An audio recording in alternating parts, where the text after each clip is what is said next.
علیکم ورحمۃ اللہ وبرکاتہ۔ الحمد للہ وحدہ والصلاة والسلام علی من لا نبی بعدہ، اما بعد فاعوذ باللہ من الشیطان الرجیم، بسم اللہ الرحمن الرحیم۔ یا ایہا الذین آمنوا اطیعوا اللہ واطیعوا الرسول۔ محترم اساتذہ اکرام اور میری پیاری دینی بہنوں، آج کی اس پررونق محفل میں میری تقریر کا عنوان ہے انسانی زندگی کے مراحل اور اس سے متعلق ثابت شدہ سنتیں۔ انسانی زندگی کے 3 اہم مراحل ہیں: انسان کی پیدائش، اس کا نکاح اور اس کی وفات۔ انسان ان مراحل میں بہت سی بدعتوں کو سر انجام دیتا ہے، لیکن ہم آج صرف اس سے متعلق چند سنتوں کے بارے میں جانیں گے۔ انسانی زندگی کا سب سے پہلا مرحلہ اس کی پیدائش ہے، لیکن آج لوگ پیدائش سے پہلے ہی بدعتوں کا آغاز کرتے ہیں، جیسے کہ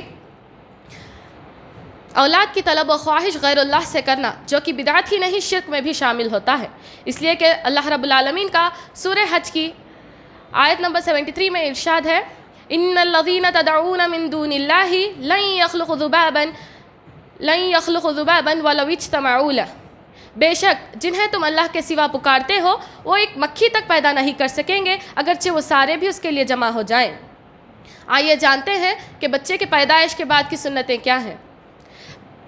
اس بچے کے کان میں اذان دینا اور اس کا اچھا سا نام رکھنا اور اس کے منہ میں کھجور چبا کر اس کے منہ میں رکھنا، جیسے کہ ابو موسیٰ اشعری رضی اللہ عنہ سے روایت ہے: ولد لی غلام فأتیت به النبی صلی اللہ علیہ وسلم فسماہ فحنکہ بتمرۃ ودعا لہ بالبرکہ۔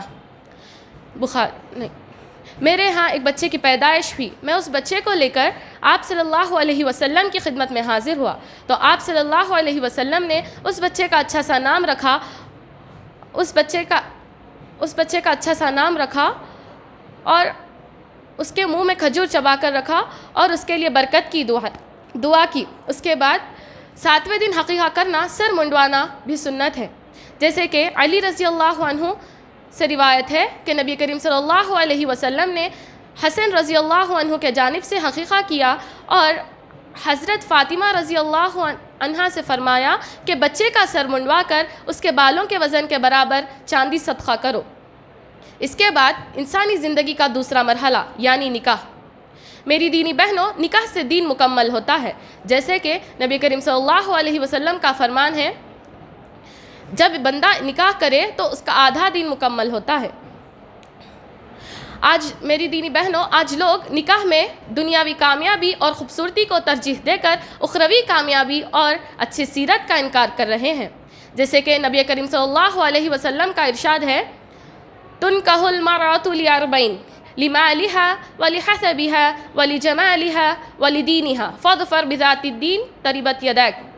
تم عورت سے 4 چیزوں کی وجہ سے نکاح کیا جاتا ہے: اس کے مال سے، اس کے حسب و نسب کی وجہ سے، اس کے خوبصورتی کی وجہ سے اور اس کے دینداری کی وجہ سے۔ تو تم دیندار کو ترجیح دو تو تم کامیاب ہو جاؤ گے۔ آج کے معاشرے میں یہ چیز عام ہے کہ انسان نکاح سے پہلے کئی ناجائز چیزوں کو جائز بنا لیتا ہے، جیسے غیر محرم سے ملاقات کرنا، گفتگو کرنا، جو کہ صحیح نہیں ہے، جبکہ نبی کریم صلی اللہ علیہ وسلم کا فرمان ہے کہ تم عورتوں سے تنہائی میں ملاقات کرنے سے بچو۔ اس کے بعد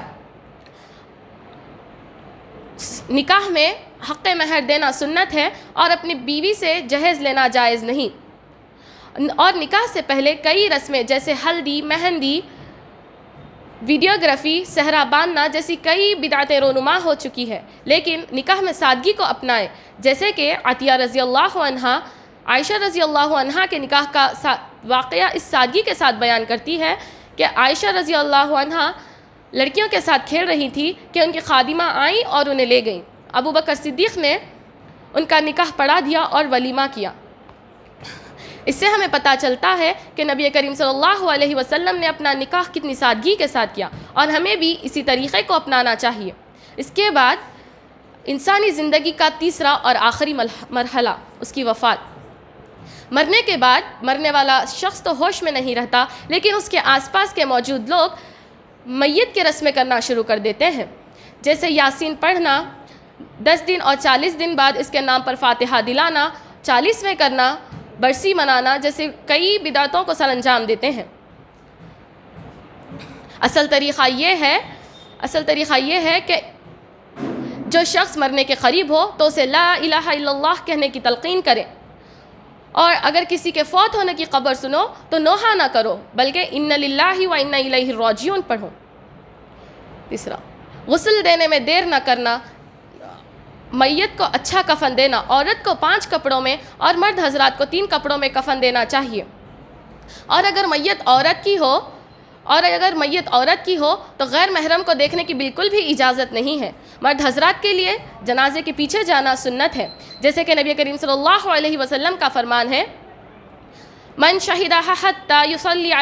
شہد الجنازہ حتی یصلی علیہا فلہ قراط ومن شہدہا حتی تدفن فلہ قراطان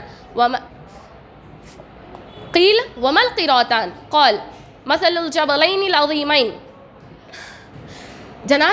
جو شخص جنازے کے پیچھے جائے یہاں تک کہ نماز جنازہ ادا کرے تو اس کے لیے 1 قراط ہے، اور جو شخص پیچھے جائے یہاں تک کہ اسے دفن کر دے تو اس کے لیے 2 قراط ہے۔ پوچھا گیا قراط کیا ہے تو فرمایا کہ اس سے مراد 2 بڑے بڑے احد پہاڑ یعنی 2 بڑے بڑے احد پہاڑ کے برابر ثواب ملے گا۔ قرآن بخشوانا اور مسجدوں میں ان کے نام پر قرآن رکھوانا جو کہ صحیح نہیں ہے۔ اگر یہ صحیح اور جائز ہوتا تو نبی کریم صلی اللہ علیہ وسلم نے حضرت خدیجہ رضی اللہ عنہا کے لیے اور صحابہ اکرام نے نبی کریم صلی اللہ علیہ وسلم کے لیے کیوں نہیں بخشوایا؟ اس سے ہمیں پتہ چلتا ہے کہ یہ صحیح اور جائز نہیں ہے۔ اگر یہ صحیح اور جائز ہوتا تو نبی کریم صلی اللہ علیہ وسلم اسے ضرور کرتے اور ہمیں بھی اسے کرنے کا حکم دیتے۔